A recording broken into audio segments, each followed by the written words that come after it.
West Indies से team India T20 मैचों की सीरीज हार गई है। पांचवें T20 इंटरनेशनल में वेस्टइंडीज ने भारत को एकतरफे मुकाबले में 8 विकेट से पराजित किया। क्यों हारी भारतीय टीम ये T20 सीरीज और क्यों हारी भारतीय टीम पांचवें T20 इंटरनेशनल, आज आपको वो बताऊंगा, वो कारण बताऊंगा जिसकी वजह से भारतीय टीम को हार का सामना करना पड़ा। लेकिन पहले बता दूं कि आप देख रहे हैं न्यूज बाइस्कोप और मैं हूं राकेश रंजन। भारत और वेस्टइंडीज के बीच जो निर्णायक T20 इंटरनेशनल फ्लोरिडा में खेला गया, उसमें वेस्टइंडीज की टीम ने बड़े ही आराम से भारतीय टीम को 8 विकेट की शिकस्त दे दी। टॉस जीतकर भारत ने पहले बल्लेबाजी की और एक बैटिंग विकेट पर सिर्फ 165 रन बनाए। और जब आप इस बैटिंग विकेट पर इतने कम रन बनाएंगे तो मैच जीतने की संभावना ऐसे भी कम हो जाती है, और यही हुआ भी। वेस्टइंडीज ने बड़े ही आराम से 2 विकेट के नुकसान पर यह टारगेट चेज कर लिया और सीरीज अपने नाम कर ली। भारतीय पारी में अगर हम सूर्य कुमार यादव की पारी को अलग कर दें तो कोई अन्य बैटर को आप बहुत उल्लेखनीय प्रदर्शन के लिए याद नहीं करेंगे। यह बात अलग है कि तिलक वर्मा ने 18 गेंदों पर एक बार फिर से 27 रनों की अच्छी पारी खेली, लेकिन वो एक बहुत अच्छे कैच का शिकार बने और उनका विकेट गिरा और उसके बाद जो है पतझड़ शुरू हो गया। सूर्य कुमार यादव एक छोर पर खड़े रहे और उन्होंने 45 गेंदों पर 61 रनों की पारी खेली।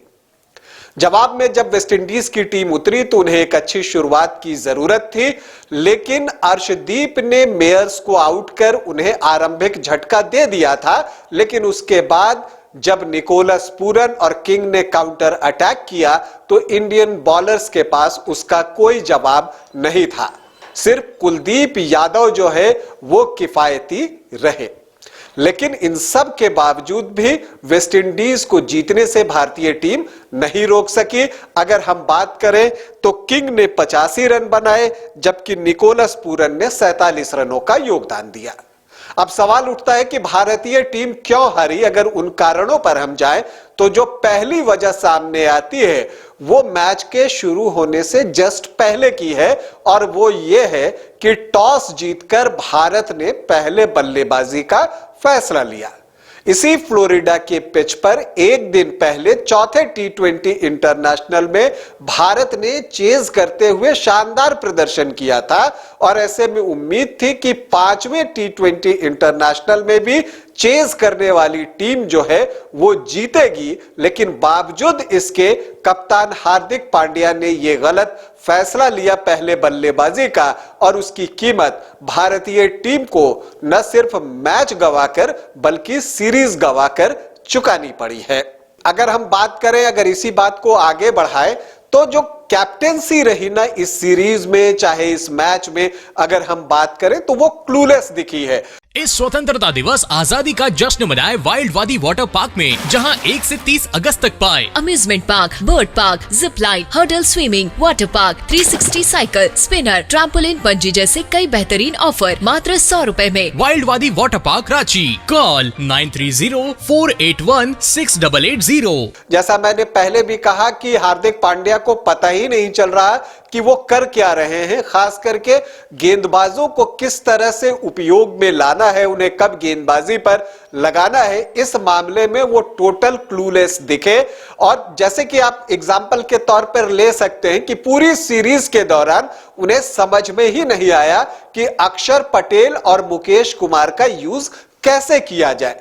मुकेश कुमार जो नई गेंद के साथ अच्छी गेंदबाजी करते हैं वो उन्हें बाद में गेंदबाजी के लिए ला रहे थे, और अगर आप मुकेश कुमार से मैच में 1 ओवर गेंदबाजी करवाते हैं तो फिर उनकी टीम में जरूरत क्या है, आप एक बैटर खिलाइए।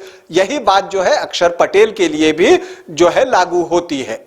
तो कैप्टेंसी एरर जो इस सीरीज के दौरान हुई है उसने जो है एक बड़ा प्रश्न चिन्ह लगा दिया है, और कहना पड़ेगा कि हार्दिक पांड्या के नेतृत्व में टीम को अगले T20 वर्ल्ड कप के लिए जाना है।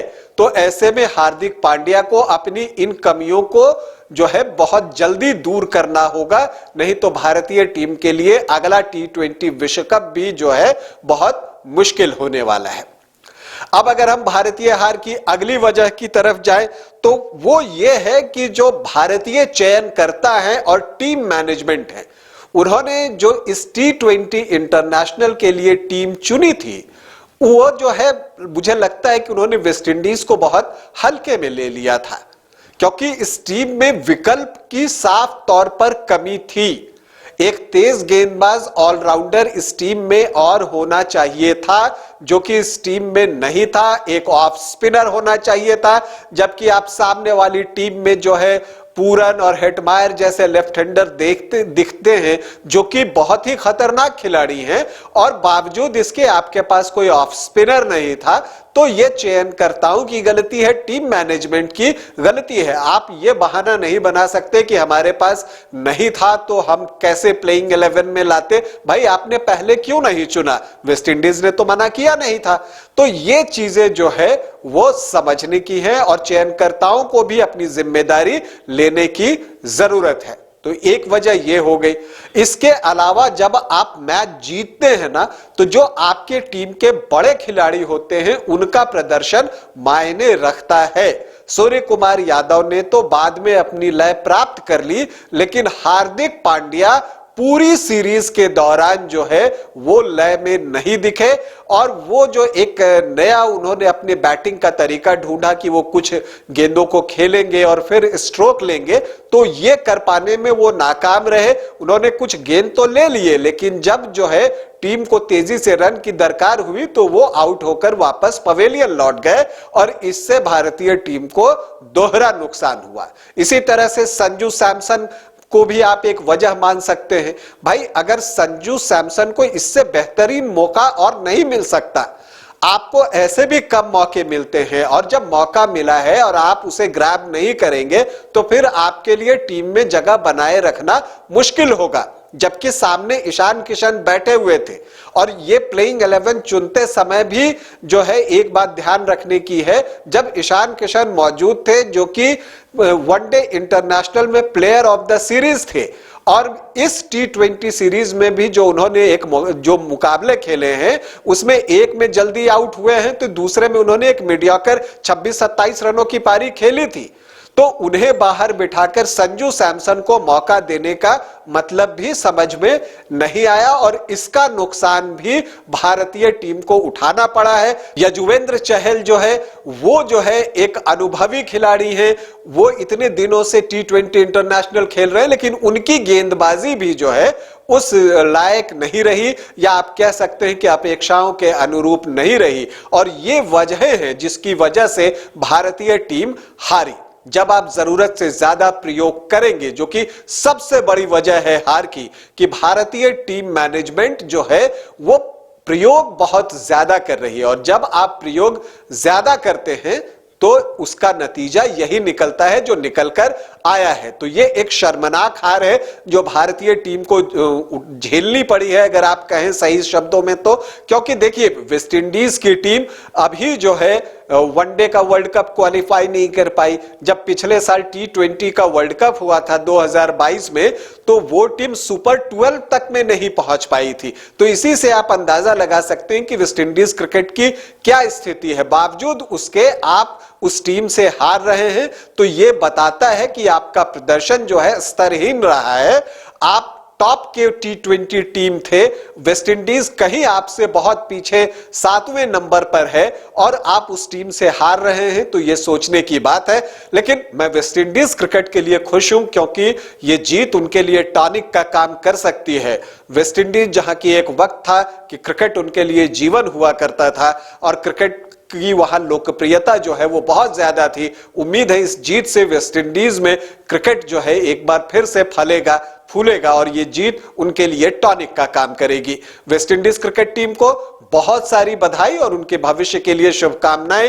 टीम इंडिया से हम उम्मीद करते हैं कि वो अपनी गलतियों से सबक लेगा और आगे बेहतरीन प्रदर्शन करेगा। टीम इंडिया को भी हमारी शुभकामनाएं। अभी के लिए इतना ही, इजाजत दें, नमस्कार।